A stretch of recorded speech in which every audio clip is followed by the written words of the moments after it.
Hi everyone, good morning. Nasise tum hawatpaga weather yam nungaina lerame. Nong khuchu amaga ai sida lakpadai sumain kanna nong chuba amau thengnadri. Nahangaina churasu dum khara churaga yam kanna chuba oidebako. Tuduna aina yum ningzangakna ngahak nong chuba se yengebako. Haidi sathina kanna chure ngasise. Nungsit yam kanna sitlebako. Ngaktang chuba siga khukando son nakangi moi somgi society gi park se ising na big than gre do si uri sini ko do aina lei pambi sing se ai gi tap sing se sigi mathak siga thangal le nongi ising do kitang bhangau na ba na nongi ising do khara phangau ra di pambi do phaidana ko na hangai ni dum ising di hairaga nongi ising sungphang phangjadra bane ba ko hi peace lily se peace oidra ba kaina sung chau chau dre duga snake plant aina thadok padune simadi si pambi si di khara chawre ba ko simadi khara phajana oire do aina siga loin thangjala thamya phajana nongphen haijalak panira ising di fajana phange duga somna kanda su tabani khak thangdo thamame do muksu nusi na te khidrai na su pakhat leba ko aduga aina sigi fi phawna ba su loi nongphen haijalame fi je loi choli choli tarome ba siga nong choli se ba duda si thangal ame duga igi skin care tawra si huji iru thokaraga aina samse hana semi ni ba ko samse blow dry tawrine ado aigi blow dry se ai kya tawde ba ko si se dum aina sam telabani na hojiki khatang nungare ina sam ka ihe ka imya te sam se ken mallaba ko adu dugi sam he yaudraba ina duna volume khara pi na ba na kak pane ba do mi sing sina khara na di phajai hai khara na di thiba da lore hai khara di pakcha de hai mi gi mi eng da ni ko loina puna mi pona ai pam gani hai bisu leite da na ko khara na dum phajana uramba yai khara na thina uramba jai du ta sing nei di kaim da khandre ai ngon da di yam nungai jare hojik sam tien basina ko sam kanghan basu nungai re blow dry to basu nungai re sam hat basu nungai re dum khang de punamak nungai re sanga yam sathina kele do aina telhala khara phajana maintain tawra gaina ngasi di sam se phajana luthoga hair marks taw bane bako adugini do ai moina na han tarokpa sam gi settings du de ai pam de ai sumai dum straight oina thada ba dum pam je bako duga hojik skin care tawra se sam se clip ama phajan gi ge mai da sam ta se am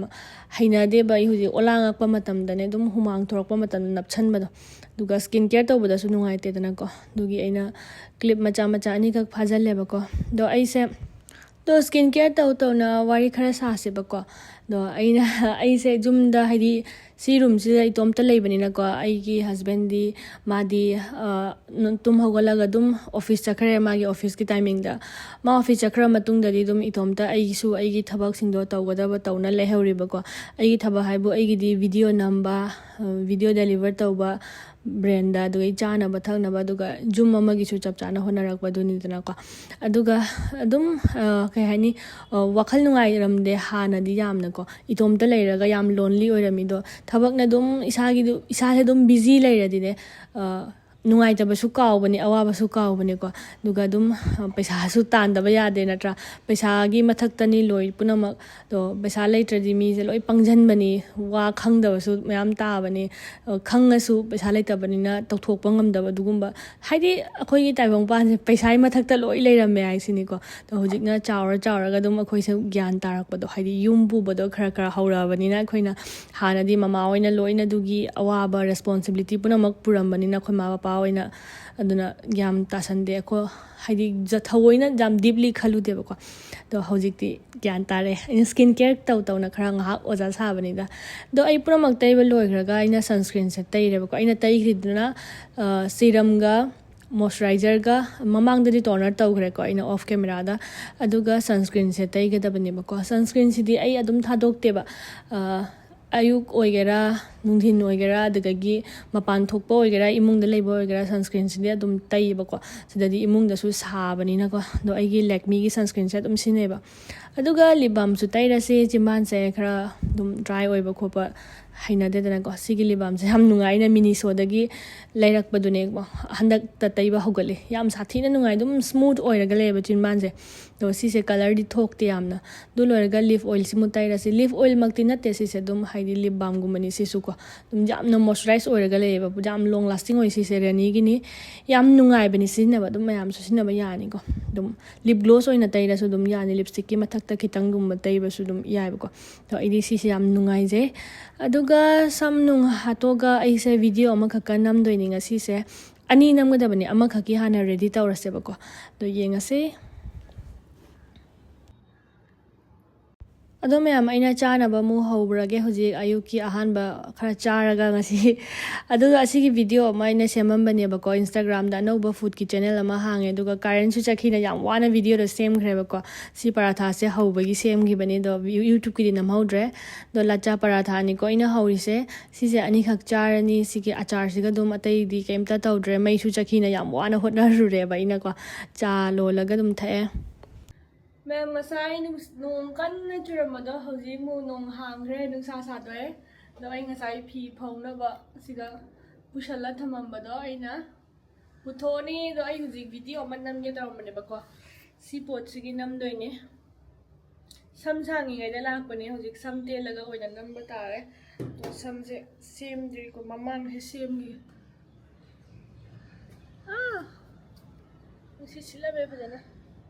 ꯑꯩ ꯍꯨꯃꯥꯡ ꯍꯦꯛꯇ ꯌꯥꯝ ꯁꯧꯒꯜꯂꯦꯕꯀꯣ ꯐꯦꯟ ꯊꯥꯕꯁꯨ ꯌꯥꯗꯦ video ꯅꯝꯗꯕꯅꯤꯅ ꯍꯥꯏꯗꯤ ꯋꯥ ꯉꯥꯡꯕꯗꯣ ꯐꯦꯟ ꯊꯥꯔꯒ ꯅꯨꯡꯉꯥꯏꯇꯦꯕ ꯍꯥꯟꯅ ꯃꯥꯏꯛ ꯄꯥꯜꯂꯁꯨ ꯎ ꯂꯥꯎꯏ ꯅꯨꯡꯁꯤꯠ ꯂꯩꯈꯣꯝꯅ ꯄꯨꯔꯥ ꯂꯣꯏꯔꯦ ꯅꯣꯡ ꯆꯨꯔꯝꯕꯒꯤ ꯅꯨꯡꯁꯤꯠꯅ ꯀꯩꯀꯥ ꯄꯥꯏꯁꯤꯜꯂꯛꯇꯅ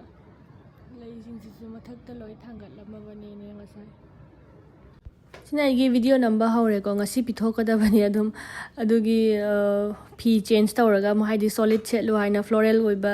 ꯄ꯭ꯔꯤꯟꯠ ꯑꯣꯏꯕ ꯀꯩꯝꯇ ꯂꯤꯠꯄ ꯌꯥꯗꯦꯅ ꯀꯂꯔ ꯑꯃꯈꯛꯇꯪꯒꯤ ꯂꯤꯠꯂꯨ ꯍꯥꯏꯅ ꯑꯩꯉꯣꯟꯗ ꯁꯤꯁꯦ ꯂꯩꯕꯒꯤ ꯁꯦꯠꯂꯦ ꯑꯗꯣ ꯁꯤꯒꯤ ꯂꯣꯔꯦꯜꯒꯤ ꯍꯤꯌꯔ ꯃꯥꯛꯁꯤꯒꯤ ꯚꯤꯗꯤꯑꯣ ꯅꯝꯃꯝꯕꯅꯦꯕꯀꯣ ꯑꯗꯨꯒ ꯁꯝꯒꯤ ꯑꯣꯏꯕꯅꯤꯅ ꯈꯤꯇꯪ ꯀꯨꯏꯅ ꯆꯪꯉꯤ ꯁꯝꯗꯣ ꯇꯩꯔꯒ ꯑꯃꯨꯛ ꯂꯨꯊꯣꯛꯄ ꯑꯃꯨꯛ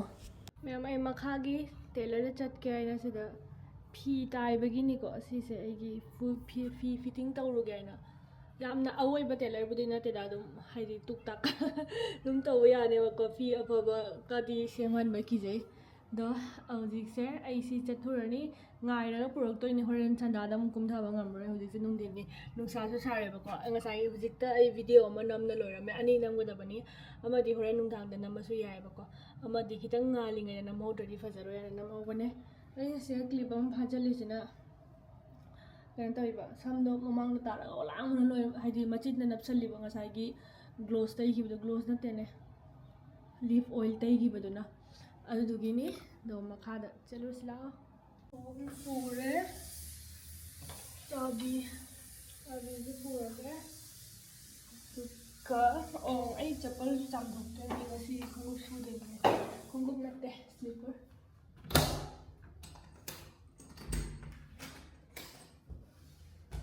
ꯁꯥꯕꯅ ꯀꯩꯅꯣ ꯊꯣꯡꯁꯦ ꯏꯟꯕ ꯉꯝꯗ꯭ꯔꯦ ꯀꯩ ꯀꯥꯎꯔꯦ ꯀꯩꯝꯕꯨꯗꯤ ꯀꯥꯎꯗ꯭ꯔꯦ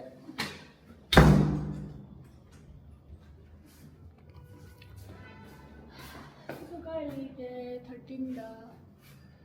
ꯁꯣꯝꯒꯤꯗꯨꯅ ꯀꯌꯥꯗ ꯂꯩꯒꯦ ꯌꯦꯡꯒꯦ 12ꯗ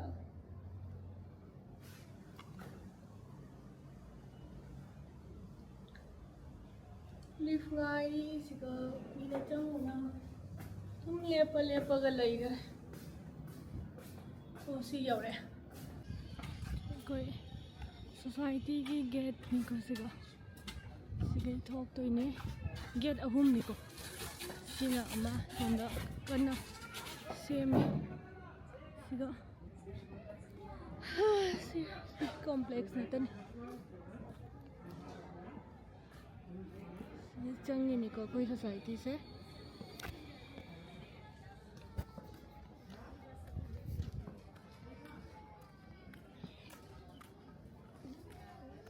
सोंदर सीएम इधर से आना पड़ेगा क्या अंकल इधर से जाना पड़ेगा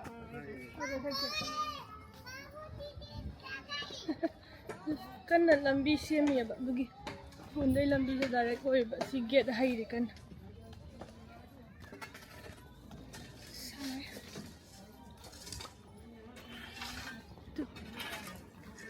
ai ले रहे मेरे रूम से आई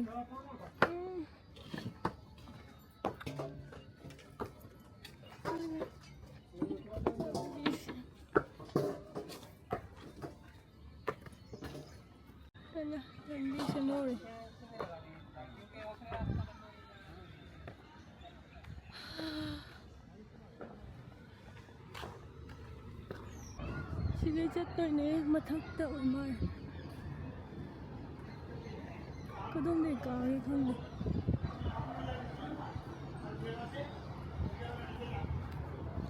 Pirame siga moi dukan singa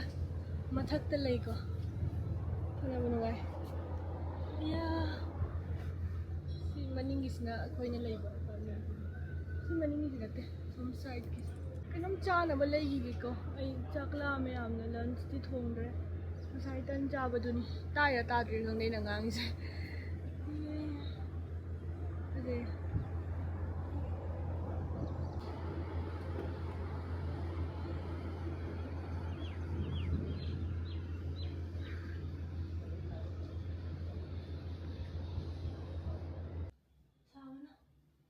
Nama ai yum de lai ba chana ba order taram me moina thinbirani adugagi phi du su aina horen moi chanda da lo la wai pung mapan mo hangane na hayo ko horen chanda le laga nusa ka ingtharaga chalani nong churadi upai leitre nong chura su chatoi ni ngasi lam to ba yade aina ngai raga purake tawbane ba to moi ngai ba do khara kuirane na isu talla ba ngai ba dum lai to mayam chana ba to minute kun matung da la ani sidai sida koi makhada or dum toram bane ba ina video da jam saga na ma toram makhada duga du chang ha ko tharaga chana ba do charaga ina hujik taw doi se ngasai nang iba video do edit tawraga bithom mani akoi hujik ai handak tha lo shalak tore dana ko adu dugi aloi ba handak tha gi aloi ba video ani ni ngasi nam doi se ama do bithokrani ama di horen dang dara kayo namani do ma'am aina edit tawthoe ngasai namgiba video do ni ko sise aina pop pop edit tawthoe kai gino adi sise jangna pibe mathau taraba ko dugi aina phone da dum sa sa tawraga pi khara gaina do se edit tawri ngai da dum chana ba su la chana ba du su moina room da dum thimbire ba ko kai kai yaw ba do manunga aina fried rice order tamani kuya chana ba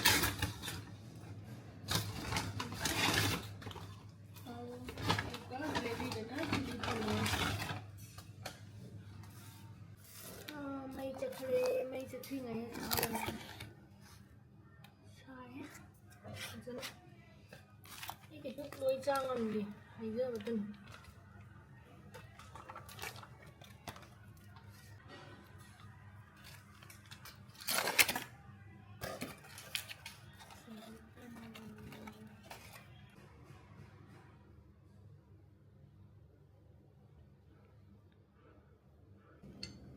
Namanya may chakare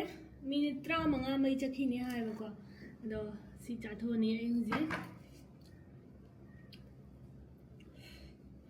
sabana asaba bo changamde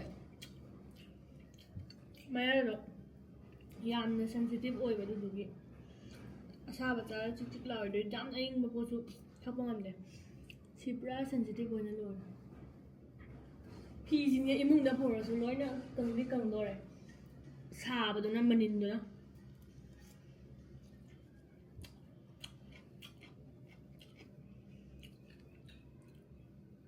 하게 하이 마이 프라이드 라이스 궁금해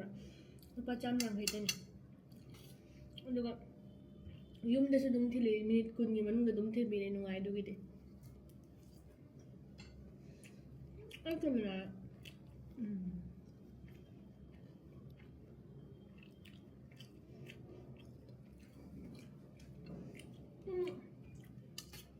ꯑꯩꯒꯤ ꯏꯇꯣꯝꯇ ꯂꯩꯕꯒꯤ ꯔꯨꯇꯤꯟꯁꯤꯡꯁꯦ ꯁꯤꯅꯤꯀꯣ ꯅꯣꯡ ꯐꯥꯗꯣꯛꯁꯨ ꯃꯤꯡꯖꯦꯜ ꯌꯦꯡꯉꯤꯌꯦ ꯃꯤꯡꯖꯦꯜ ꯑꯃ ꯂꯩꯕ ꯅꯣꯡ ꯐꯥꯗꯣꯛꯁꯨ video ꯅꯝꯃꯒ ꯆꯥꯕꯒ ꯑꯗꯨꯝ ꯑꯩ ꯉꯁꯤꯗꯤ ꯌꯨꯝꯗ ꯊꯣꯡꯗ꯭ꯔꯦꯀꯣ ꯉꯁꯥꯏ ꯇꯟ ꯆꯥꯕꯗꯨꯒꯤ ꯏꯊꯣꯟꯗ ꯆꯥꯛ ꯊꯣꯡꯕ ꯇꯜꯂꯕ ꯃꯩ ꯂꯥꯛꯑꯦ ꯆꯥꯛꯁꯨ ꯂꯥꯝꯃꯛꯄ ꯈꯪꯕ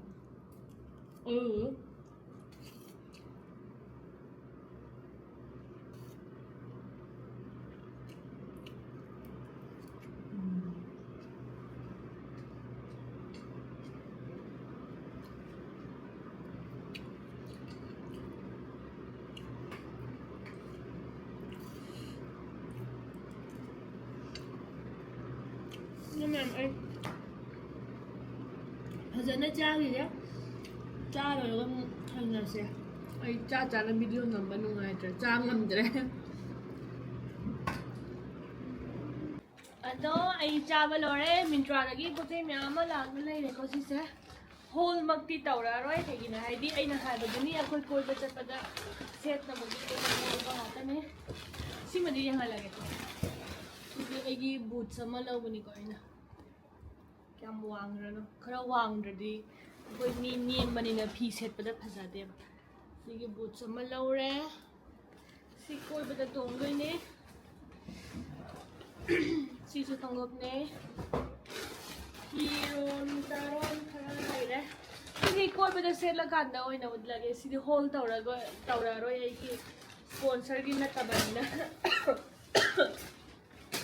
sponsor gi su natte ai isagi leijaba khatani aduduna ai sika hole tauna kana de aduna sise thamlage sise ma'am video से सिगा लोशनब तौरगे कईगिनो अदा वीडियो अमा खक वालेब नमगदब अदुदो हुजिक नमधोगे ngahak पोथारगा अदुगा पोचै नुचे म्याम लोशनगदब लेब ngasi वीडियो तौ तौना व्लॉग तौ तौना लोशनई थबक से इपांग पांगजनद्रेबको अदुदा मथंगी वीडियो दी याम नुंगाइबा वीडियो अमा ओइरनी हाइना खल्ले अनौब वीडियो अमा ओइदोइने अदो मथंगी व्लॉग तो ngaibiramo याम यांगना हपकनब तौगनेबको अदो अखोइ से आइना ममांगी वीडियो दसु हाइखिबदो ममांग खरा ममांगी वीडियो अनि हुमगे ममांगदा अखोइ से कोइबा चपगी दुम हाइदी वेकेशन मचा अमा चटपगी प्लानिंग तौरेबको अदुदुगी पोचै सिंगदो तप तपना दुम खरा खरा प्रिपेयर तौखटपगुम्बा याम शॉर्ट ट्रिप निदा यामना अलिकपा मतमगी ट्रिप नि याम सांगना मतमसु फंगदबनिना फरे दुगी ट्रिप की वादो लेगिरेको अदुदुगी पोचै सिंजे रूम दा लोइ लोशन लंबा केके पुबा खोपा खंदो खतोंगना लोइना तौगेबा बसिसेको अदुगा मथंगी वीडियो दो ओइना येंगमिनारसे ट्रैवल की वीडियो लाआनी याम यांगना बाय बाय